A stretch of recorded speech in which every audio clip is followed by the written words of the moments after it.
Good morning. Good morning. How's everybody doing? Great. All right, how about that UK win?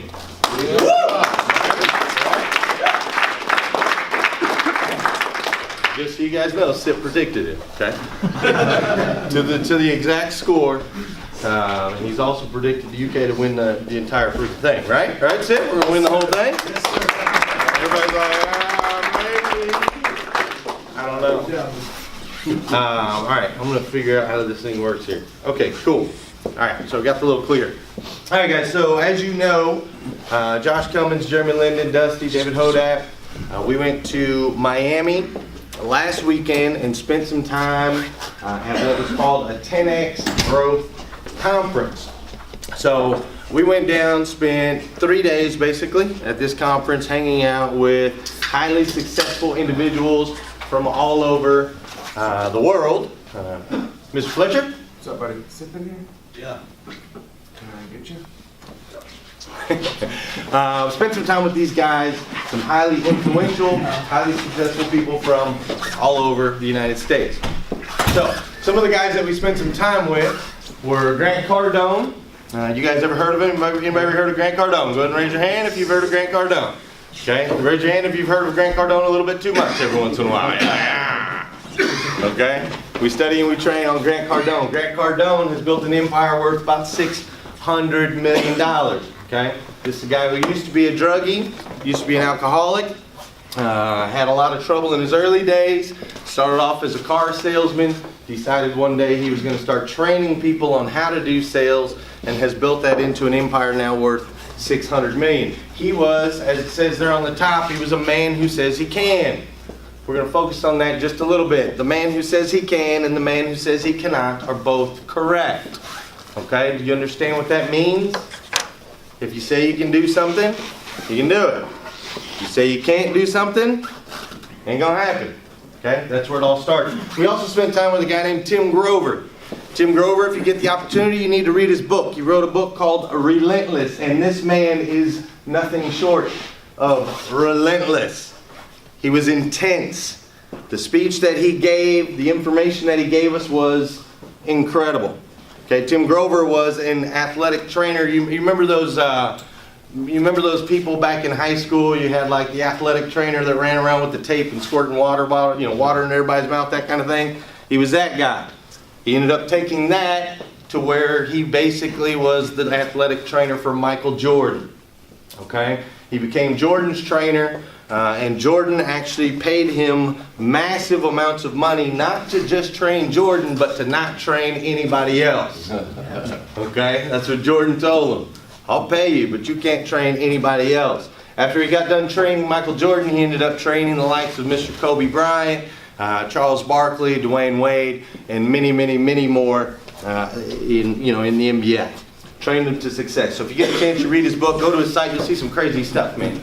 Like he's down to the very specifics, where you eat, where you sleep, what kind of pillow you slept on, what kind of bed you slept in, are you fighting with your girlfriend, are you having enough sex, all that stuff.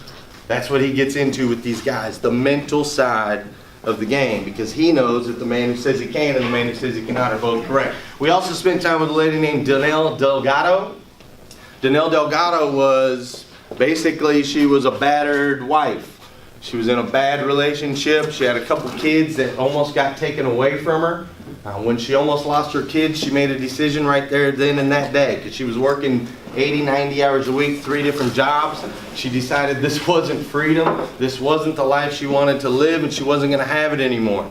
So she told herself that she can, and she went out and started making contacts with some of the biggest and most influential people in the world, and she went out and built a business, went from broke to millionaire in 2 years. Okay? Just establishing contacts, building a fan base, and basically now teaches success, how to build success in your business. Awesome lady.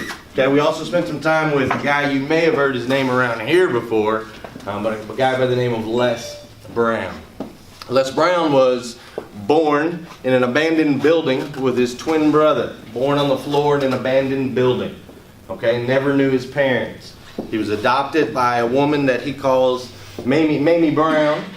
He was adopted by Mamie Brown, and Mamie Brown had him and 12 other kids, raised them all. Les Brown was labeled educational, mentally retarded as a child, and believed for the longest time he would never be able to amount to anything.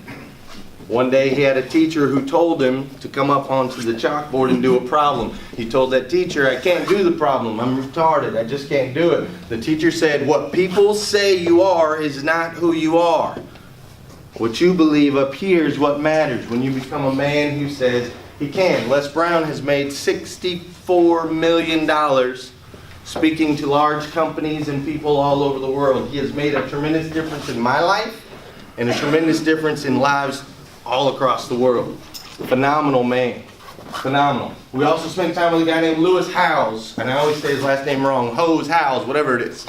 I always say his last name wrong. He was an Olympic athlete. Spent some time doing that, knew all about success, ended up deciding he was going to do some podcasts and created this thing called School of Greatness. If you get the opportunity, download the podcast and listen to it. He decided he was going to go out and he was going to interview big time people. That's where it started. He actually got Grant Cardone to do an interview for him early in his podcast 7 years ago. But he decided he was going to interview people, make connections, talk about success, help people develop a discipline for success just like he did. And as of last weekend, when he left on Saturday, he was going to be on a show with Ellen. He was getting ready to go record an Ellen show, and now lives a life as he's a fairly massive celebrity. He's very well known. So we got to spend a lot of time with these guys, and the story was pretty much the same every time. The man who says he can and the man who says he cannot are both correct. So ultimately, one of the biggest takeaways I had from the 10X Growth Con was this right here. If a man empties his purse into his head, no man can take it away from him. An investment in knowledge always pays the best interest. What are we feeding our minds? Okay, we've got to be reading, we've got to be training, we've got to be studying, we've got to be paying attention to what goes in here. Because here's how the mind is a crazy thing. Okay, it's hungry. All the time it's hungry. It has to eat. Okay, so you've got to feed it constantly. And if you're not deliberately feeding it the good things that are going to take you to the next place in life, it's just going to consume the junk. It's going to consume the junk. Your life will be a mess. This is where it all starts. This was the biggest takeaway from the conference, is it all starts with investing in your mind. You are more valuable than you think. This guy right here, you guys all know him, right? Grant Cardone? This is Grant Cardone sitting up here with Damon John. Damon John, you guys all know from Celebrity Apprentice. He also does, he does tremendous things. Like if he were to run for president, I think he'd have a good shot. Okay? He's in a lot of organizations. He's helping a lot of people. He's making a big difference in the world. He took time out of his weekend to hang out with Grant Cardone. Okay? The sales guy from Chicago, I think it was. Okay? So he's spending time with Grant. He goes up on stage, he's talking, and he's just powerful. He's so intelligent, has not all the answers, but has a ton of answers. And as he's sitting on stage and he's talking and he's giving us all this information, he stops and he's just like, just so you guys know, this guy Grant Cardone right here has changed my life. This is what Damon John's saying. Like, Damon John's a bigwig, created FUBU. He's saying Grant made an impact on his life. During the same weekend, I'm sitting on a boat with Grant. I'm blessed enough to be on a boat with Grant. And Grant stops and grabs my tie. He grabs my hex tie, takes a look at it, and basically admired my tie. This guy that's admired by Damon John admired my tie. And it made me realize we're all more valuable than we think. I thought I was going to go out there and just, get to hang out with these guys. Well, these guys brought me up to their level, or maybe came down to mine. I don't know. But they made me feel special. They made me feel important. They made me feel like I was the only one. When Grant floated around this thing, he literally would stop. He's got all this chaos going on. There's thousands of people at this event. He's trying to host it. He's also running a $600 million empire. He's keeping track of his staff. He's got his kids. He's doing all of this. but he made sure to stop and talk to every single person there. Made everybody feel special, made everybody feel important, made everybody feel like they were the only one. And we complain that we can't get to everybody on a Saturday? No, sir. It's just a choice. He made a choice, and it's powerful, and that's how he's been able to build so many fans. Tim Grover, when he went up and he gave his speech, that's Tim there on the left. There on the right, that's Kobe Bryant's championship ring that I got the pleasure of holding in my hand and got to take a picture of. But one of the things Tim Grover taught me is he taught me that it's a sprint, not a marathon. How many times have you been told the opposite? It's a marathon, not a sprint. Take your time. You got all the time in the world. No, you don't. Josh Cummins said it best this weekend. He was talking to me. He said, dude, we're not going to live 1,000 years. We're not. Average life expectancy, what, 80? Not to be dark or morbid, but there's probably people in this room that won't be alive 10 years from now. It's a sprint. We've got to get on it every single day. Full gear, full speed ahead. It's a sprint, not a marathon. That's what this guy teaches, and I got to spend so much time with Tim Grover. I got to have dinner with him one day, and I got to talk to him. He's telling me a story about Kobe Bryant and how these guys are just relentless in their pursuit, in their discipline, and their why is so deep. You know, they knew they had to take care of their families, and they knew they had a reputation to uphold, and they knew that they had to be the absolute best in the business. And so Kobe had hired Tim to help him, and they win a championship in 2009. And Kobe Bryant tells the team, you got to make a ring for this guy. Tim's not on the team. Tim's not on the staff. He doesn't work for the Lakers. Kobe Bryant said, you got to make a ring for this guy, because this guy has had such an impact in my life and in my career that he's one of the champions. That ring right there is bad to the bone, just so you guys know. It's huge, massive. Tim takes it off, sets it in my hand. I'm like, ooh. You guys know how I feel about the Lakers, so it just couldn't have worked out any better. He also, in his book, he talks about coolers, closers, and cleaners, and we're not going to get far into that because we don't have time today. But coolers are good, closers are great, and cleaners are relentless. He breaks it down here. He says there's 13 qualities of a cleaner, but he's not going to number them 1 through 13, because when you number something 1 through 13, you think that one has more value than the other, and they're all equally valuable. So he numbers them all number 1. You go harder when everyone else has had enough. You go into the zone and control the uncontrollable. You know exactly who you are. If you go further down, there's a big one right here. It says you don't compete with anyone. You find your opponent's weakness and attack. That's the one that stuck out with me the most. You find your opponent's weakness and attack. You guys realize we're in an industry, there's a lot of guys out there that got some weaknesses? Right? Okay, the auto industry has a negative stigma associated with it, right? What are some of the weaknesses? Well, typically customer service is a weakness of the auto industry, right? People just don't get treated right. Follow-up is a weakness of the auto industry. People don't get a call back. Follow-through is a weakness of the industry, that we tell people we're going to do something and then we don't do it. So these are weaknesses of the auto industry. So what do we got to do as cleaners, as relentless on this mission that we're on? We got to find the weaknesses, and that's where we attack. It's easy. We got to have the best customer service out there, plain and simple. If we tell somebody we're going to do something, we got to do it. We have to follow through every single time.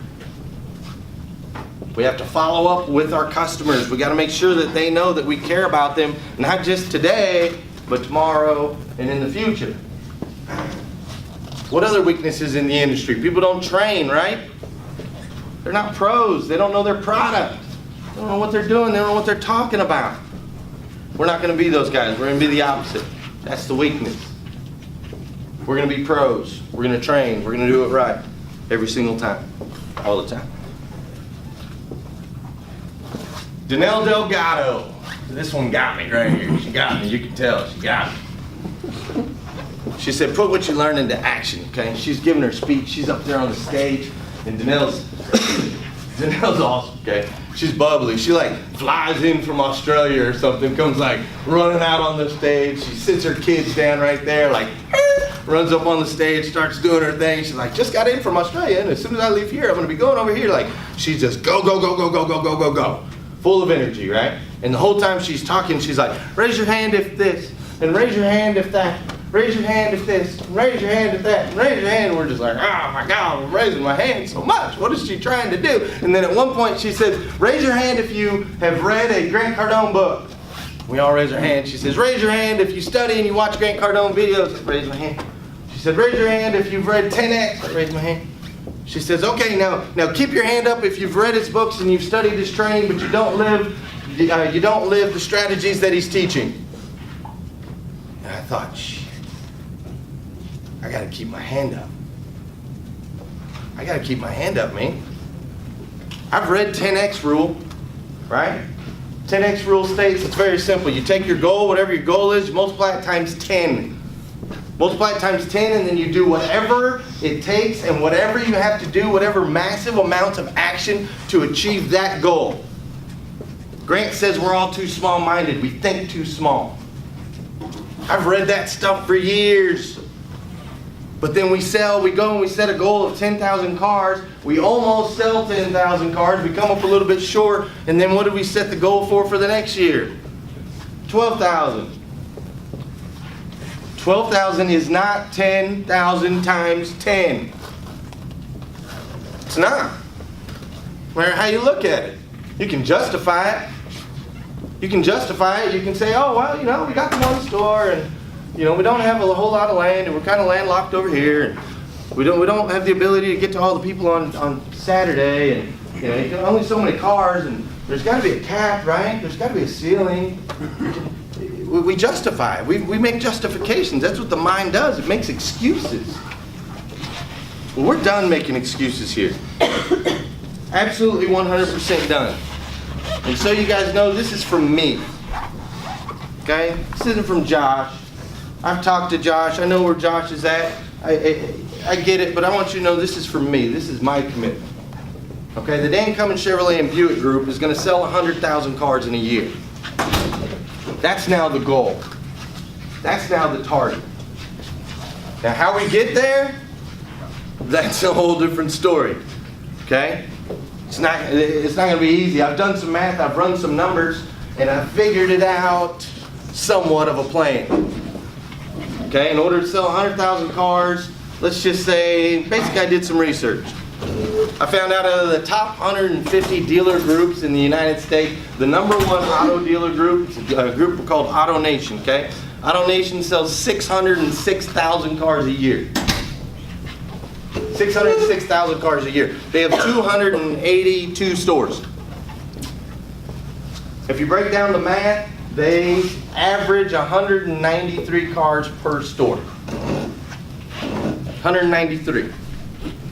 You guys have done that in a weekend before. You've done that in 2 days.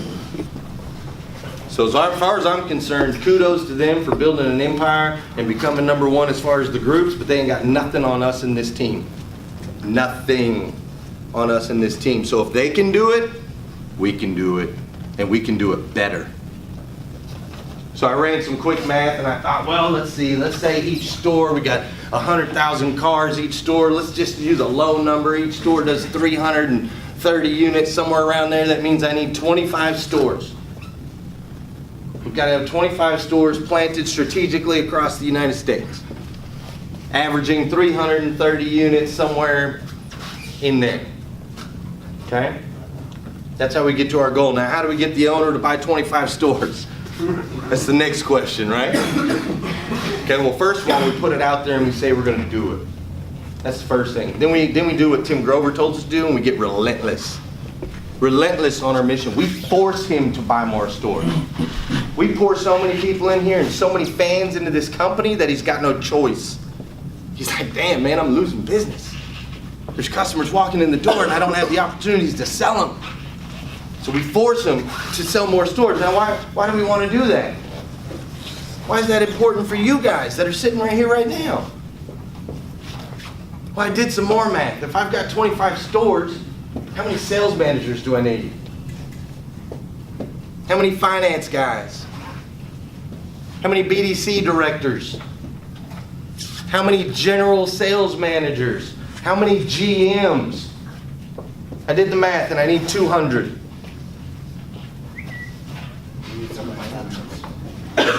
Speaking of finance, go get them, Tim. I need 200. I need 200 sales managers, finance managers, GSMs, and GMs to sell 100,000 cars. At least 200. That's based on our current numbers, okay? That's not accounting all the human resources people and the title people and the service people and the parts people and all that. When you do all that, it's about 750 employees. But I need 200 leaders. Where do you think I'm gonna get my leaders from? Think I'm gonna go out on the street and just try to find a leader that doesn't know Dan Cummins, doesn't know our philosophies, doesn't know how we build fans? Where am I gonna get them from? I'm gonna get them from this room. Simple as that. I'm gonna get them from this room. So please understand, if you think that we reached the top, you're wrong. And if you think that what you're doing every day right now doesn't matter, you're wrong. This guy right here, there is no success without successors. I snuck out on Jeremy and Josh. They were listening to a guy on the internet stuff. I'm not sure. That stuff's all Chinese to me. And I knew Les was coming up next. And so I snuck out. I said, hey, Jeremy, I'm going to go to the bathroom. I went to the bathroom and I just kind of hovered. Just started hovering in the back room like, Les is coming. I know Les is coming. And his sons came around the corner. His sons came around the corner, and what I didn't know is that his son had just had a stroke, and his son Calvin had just had a stroke, and Les didn't think he was going to make it, and so his sons were there to surprise him. And so I'm sitting in the back. I get to meet his sons, and I'm hanging out, and here comes Les Brown around the corner, and I hop up real quick, and introduce myself to Mr. Les Brown, thank him for all that he's done in my life, and as he shakes my hand, we take a picture, and as I go to give him a hug, he sees his son over my shoulder, and he just starts bawling. He just starts crying. This guy is he's so divine, he's so in tune with his emotion, he's not afraid. The whole time he's on stage speaking, we're crying. I'm in tears, Jeremy's in tears, Josh is in tears. It's crazy. I've heard this guy tell his story 6 million times. He tells the same story every time he gets up on stage, but when he tells the story, he tells it in such a way, it's just so impactful, you feel it in your bones. It's crazy. In his story, he talks about there is no success without successors, and that's his motivation is he wants to go out there and tell his story so that he can connect with people, so that he can show them how he went from retarded and born on an abandoned floor to becoming the man that he is today. He wants to teach people that so that when you're going through your struggles, you know that there's a way, that there's an answer, that who people say you are is not who you have to be. So that's what we're going to do here. We're going to continue to build successors. That's what we're trying to do with each and every single one of you guys. We can't sell 100,000 cars unless you guys elevate your game. That's our job. That's our responsibility, right, Paul? Right, Zach? That's what we're here for, to build the successors. Les also taught us that everyone has a story, but most people are afraid to tell it. Les's story's not fun in the beginning, but it gets really fun in the end. My story was not fun in the beginning, but it's starting to get really fun in the end. But a lot of people are afraid to tell this story. Our story here, the story of the underdogs in Paris, Kentucky, that went from 120 units 6 years ago to we're going to crack 1,000 this month, from 120 to 1,000. That's an awesome story that we need to tell. That's a story that we need to tell, and we need to tell it in such a way that we connect with the person, not in a way where we brag, Like, oh, we're high and mighty, we sell all these cars. Nobody cares about that. What they care about is the triumph. What they care about is the setbacks. What they care about is your individual stories, because we all have them in this room. We've all been on that abandoned building floor in one way or another. We've all been there, and look where we're at now, and look where we're headed. So we got to make sure we're telling the story. Josh Cummins and the internet team and our website and our live streams and our social media, it all has to tell the story. You guys have got to be telling the story. When you sell a car and you make a difference in somebody's life, you have to tell that story. You got to put it out there. You got to take a picture. You got to take a video with the customer. Hey, Mr. Customer, tell everybody about your experience here at Dane Cummins. Let people know your story, because when people hear your story and they connect with you, then that's how you build fans. And we've got to build fans if we're going to sell 100,000 cars, right? We've got to build fans if we're going to force Josh to open more stores so that we can hire more leaders, so that you guys can elevate your careers and your paths and reach your goals. Then we got to tell the story. Everybody. We got to share the feeds. We got to make sure everybody knows. We got to tell our story. All right? Lewis Hose, the guys I was, Hose House, whatever it is, the guy I was telling you about, built the brand. All he talked about, he said, you got to go broke on the brand. He said, you have to be different, you have to be unique, and then build the freaking brand. For 45 minutes. Build the brand, build the brand, build the brand, build the brand, build the brand, build the brand, build the brand, build the brand. Just hammered us. Hammered us. You got to build the brand. People have to know our name. They have to. We have to be different. We have to be unique. Are we different? Yes. Are we unique? Yes. Absolutely. We're doing things that nobody else in the industry does. Okay? We have to build that brand. We have to continue to put our name out there. We have to continue to connect our name with the auto industry standard. And by standard, here's what I mean. Here's my example. Customer walks into a dealership in Texas. Okay? They walk into a dealership in Texas and they receive average service or an unprofessional salesperson, or they don't get treated special, or like they're important, or like they're the only one. I want that customer to look that guy in the eye and say, Dane Cummins says, you're supposed to treat me this way. Dane Cummins says that this is how I'm supposed to buy a car. That's where we need to be. Whether or not people buy a car from us, of course we want them to. Of course we want them to. But the overall mission is to eradicate the negative stigmas associated with the car industry. And the only way we do that is we've got to eradicate it everywhere. Not just in Paris. We can't just be here with our customers. It's got to be nationwide. Why? Because it's important. Because these people are buying a car that's going to change their life. They're not buying a freaking stick of Gillette deodorant. This is how they get to work. This is how they carry their families around. This is how they provide for their families.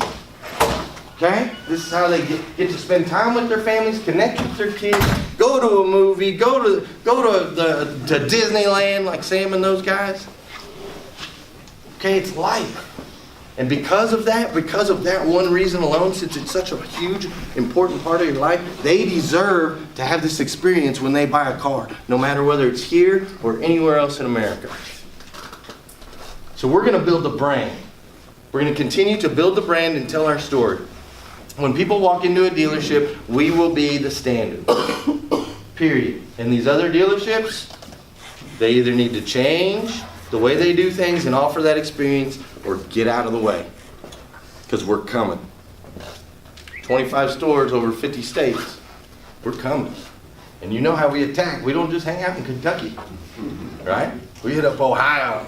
We hit up Tennessee. If you got a border closed, we're coming at you. So get on board or get out the way. That's the philosophy. Relentless. Grant came on at the end. He said, all I want to do is help people. Man. That's all I want to do is help people, man. That's the bottom line right there. The more people we help, the more fans we will have. And everybody deserves it. Everybody deserves it. Every speaker that came up there, every person that I came in contact with, that was the bottom line. They just wanted to help people. They wanted to help them find better ways for success. They wanted to help them develop disciplines on feeding the mind. They wanted to help make their lives better. That's all anybody wanted to do that was on that stage. We weren't hanging out, no offense, against any celebrities or anything like that, but we weren't hanging out with people that were famous for their talent. Let's just put it that way. We weren't hanging out with people that were famous for their talent. We were hanging out with people that once had nothing and now have this. They're humble, every single one of them, as humble as can be. And all they wanted to do was help people. And that's all I want to do. When I came into this dealership, that was the mindset. Like, hey, I hate the car business. I hate everything about it. I hate the hours that we have to spend. I hate the way that managers kick my teeth in. I hate that I can't do things with my family. I hate the environment. I hate hanging out with druggies and alcoholics and crooks. I hated everything about it. I didn't want anything to do with this industry. So regretfully, I was good at it. So when I decided it was time to come back, I decided I was going to change and I was going to make it a place where I could help people. I could help you guys. Put you in an environment that's awesome, that's going to expand your minds and grow your lives. And I think so far we've done a pretty good job, but we can get a lot better. That makes sense? Grant Cardone, Tim Grover, Danelle Delgado, Lewis Hose, Les Brown, all these guys, they just fed us so much information and they've opened our minds to the possibilities of what we're going to do going forward. We're going to sell 100,000 cars in a year. That's what we're going to do. We're going to open stores across the nation. Can I tell you when? No. Don't know when.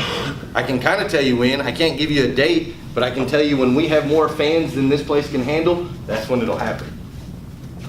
When you guys are developing your individual businesses and you're sharing our story and you're building the brand, that's when it's going to happen. Whatever that is, Josh and them aren't afraid. He's not scared. He'll pull the trigger. He'll buy that next door. We just gotta show him that it's gotta happen. Are you guys with me on that? You guys are with me? Everybody's with me? Yes. Okay, if you're with me, stand up.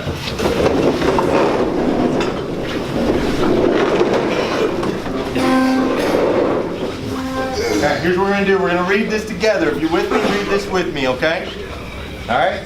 I am on a mission to eradicate the negative stigmas associated with the car business. I can do this by making people feel special, feel important, and feel like they're the only one.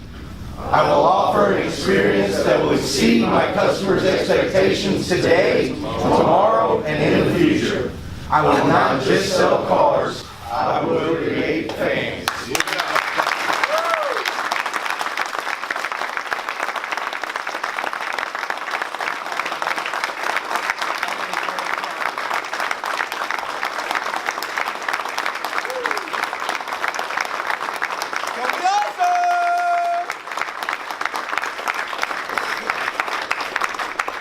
Alright guys, let's get out there, sell a whole bunch of cars, let's tell our story, let's build the brand,